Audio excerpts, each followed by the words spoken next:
बुरा ना मानो तो आपको एक बात कह सकता हूँ राजकुमारी रेवती। मुझे ऐसा लगता है हमें ऊपर जाके बैठना चाहिए। आप इतने पत्थर फेंकोगे तो बाढ़ आ जाएगी ना। यदि आप बुरा ना माने तो एक प्रश्न भी पूछ सकता हूँ आपसे? पूछो। आप दाव की प्रतीक्षा कर रही हैं ना? है ना? नहीं नहीं, मैं तो बस यूं ही रात्रि के इस पहर में यमुना के किनारे विचरण कर रही होंगी, है ना? आपको एक बात ज्ञात है? क्या? नहीं, पूछ नहीं रहा हूँ, बता रहा हूँ। आपको एक बात ज्ञात है? मैं प्रेम के विषय में सब जानता हूँ। दाऊ ने तो बताया ही होगा। और दाऊ को प्रेम के विषय में कुछ भी ज्ञात नहीं है। उन्हें तो ये भी ज्ञात नहीं है कि इस समय इस क्षण आप उनकी प्रतीक्षा कर रही हैं। तो बताऊँ क्या कर रहे होंगे? घर में चौड़े होकर सो रहे होंगे वो। कदाचित इसलिए अब तक नहीं आए। वैसे एक महत्वपूर्ण बात थी जो मुझे आपको बतानी थी। क्या? हमारे दाऊ जो है ना, बहुत अच्छे व्यक्ति हैं, किंतु पहले कहा करते थे कि मैं ब्रह्मचारी बनकर रहना चाहता हूं। ब्रह्मचारी का अर्थ क्या था ना आपको? स्त्रियों से दूर, बहुत दूर। बहुत कुछ कहा करते थे, मैं क्या क्या बताऊं आपको। तो मुझे ऐसा भय लग रहा था कि कहीं दाऊ ना आपके हाथ से, किंतु ऐसा नहीं होगा कदाचित। नहीं, मैं ऐसा कुछ नहीं होने दूंगी। क्रिश, तुम्हें तो प्रेम के विषय में सब ज्ञात है, तो मेरी सहायता करो ना। अरे नहीं, मैं आपकी क्या सहायता कर सकता हूँ? क्रिश, सहायता करो ना। मैं कैसे सहायता करूँ आपकी? अच्छा एक क्षण सोचने दो, सोच लिया। अच्छा आप क्या कीजिए, शीघ्र आपके पिताश्री को संदेश भिजवाइए, उन्हें यहाँ बुलवाइए, शीघ्र तिथि निकलवाइए और शीघ्र दाऊ से विवाह कर लीजिए।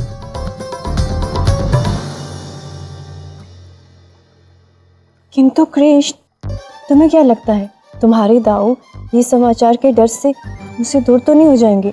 अरे आप हमारी भाभी, होने वाली भाभी श्री हैं, तो आपको प्रेम के विषय में एक अत्यंत महत्वपूर्ण बात बताता।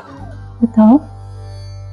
प्रेम में अपनी प्रेम पर विश्वास होना अत्यंत आवश्यक है, किंतु उससे भी अधिक आवश्यक है जिनसे हम प्रेम करते हैं उन पर विश्वास करना।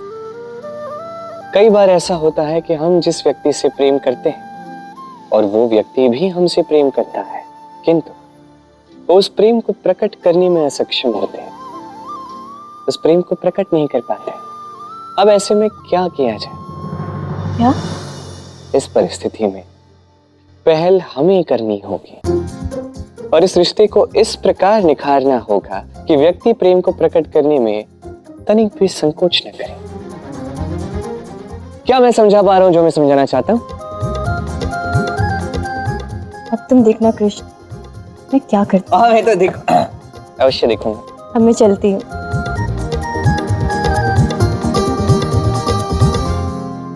अरे दाऊ, अब आप बस देखिए, आपके जीवन में कुछ बहुत बड़ा होने वाला है। मगध सम्राट की जय हो। सम्राट, समाचार प्राप्त हुआ है कि श्री कृष्ण बरसाना नाम के एक गांव में है। बरसाना में?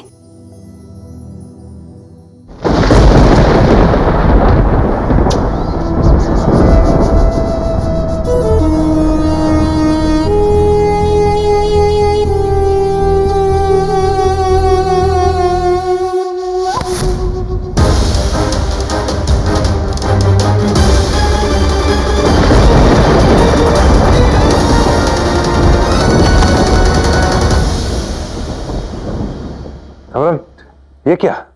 आपने इसे क्यों मारा? क्या दोष था इसका? उस गौले कृष्ण को ये सम्मान से बुला रहा था। युवराज श्री कृष्ण, इसने सम्मानजनक शब्दों से मेरे शत्रु को संबोधित करने का अपराध किया था। तब तो आपने उचित ही किया सम्राट, क्योंकि इस मूर्ख का मर जाना ही उचित था। ले जाओ इसे। पता चल गया ना कृष्ण कहाँ है, चलिए। सम्राट, हमारे सभी साथी राजा युद्ध के लिए सज्ज हैं। आप केवल आदेश दीजिए, हम शीघ्र बरसाना पर आक्रमण कर उस कृष्ण का अंत कर देंगे। मूर्ख मत बनो रुक्मी। मत भूलो कि कृष्ण ने कंस का अंत किया है। मेरी जानकारी के अनुसार पूरी पृथ्वी पर कंस से बड़ा योद्धा नहीं था। संभवतः यह भी उस कृष्ण का कोई छल है। हम पहले सुनिश्चित करेंगे कि कृष्ण सच में बरसाना में है, और यदि ऐसा है हम अपने समस्त सेना के साथ सीधा वहीं पर आक्रमण करेंगे। उत्तम सम्राट, और इस बात की पुष्टि के लिए हम अपने सर्वश्रेष्ठ गुप्तचर को भेजेंगे।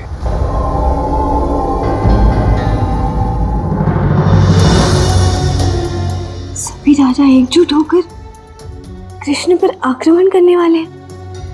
हमें तुरंत ही ये जानकारी कृष्ण तक पहुंचानी होगी, उसे सावधान करना होगा। किंतु उस तक ये संदेश पहुंचाएगा कौन? कौन गुप्तचर अपने प्राण दांव पे लगाएगा? ये जानकारी कोई गुप्तचर नहीं, स्वयं मैं दूंगी। नहीं सखी, मैं अपने राज्य के राजकुमारी पे कोई विपदा नहीं आने दे सकती। इसलिए तुम नहीं, मैं जाऊंगी कृष्ण से मिलने। धन्यवाद सुनेत्रा। तुम अपना ध्यान रखना, किसी को तुम पर संदेह ना हो। हाँ जी राजकुमारी।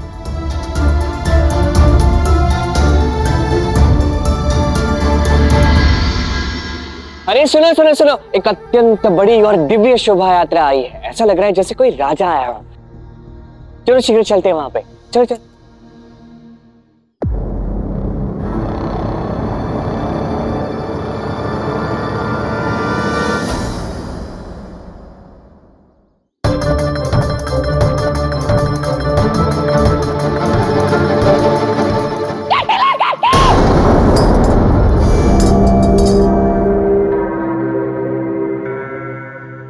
अरे गिर गया, मुझे भी काढ़े की आवश्यकता थी।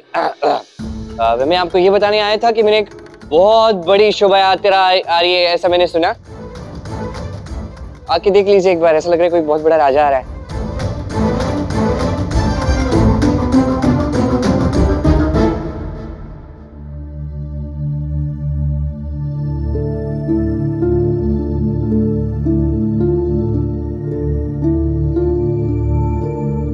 ऐसा कौन आने वाला है? सावधान, कौशल स्थली के राजा कुकुदमी पधार रहे हैं।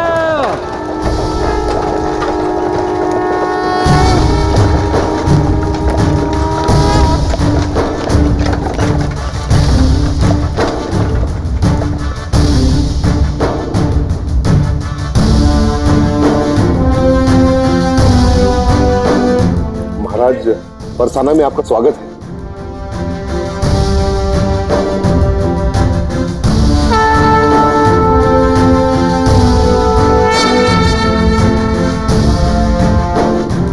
बरसाना में आपका स्वागत है महाराज। किंतु ऐसे अचानक आने का प्रयोजन? वो मेरी पुत्री का संदेश आया तो मैं तुरंत चला आया। कहाँ हो पुत्री रेवती?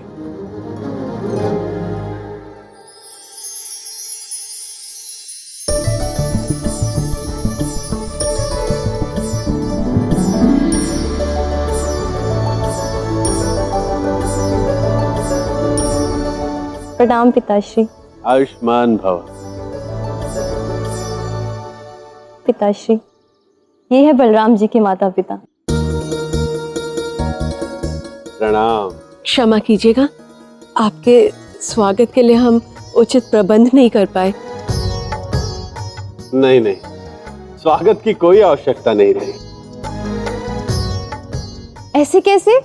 महाराज के लिए भोजन का प्रबंध किया जाए, अश्व को पानी पिलाया जाए और उनके विराजने के लिए राज सिंहासन मंगवाया जाए। आइए महाराज, पधारिए। कान्हा, ये सब हो क्या रहा है? कहीं मैं क्यों कुछ करूंगा? रेवती आपसे प्रेम करती है, उसने कुछ किया होगा, उससे पूछिए।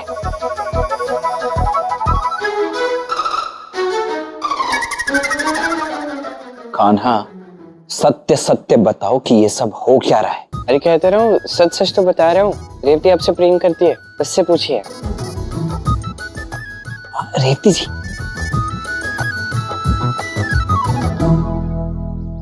ये सब हो क्या रहा है? ये कृष्ण का सुझाव है, उसी से पूछ लीजिए। कृष्ण कह रहा है कि रेवती जी का सुझाव, रेवती जी कह रही है कृष्ण का सुझाव।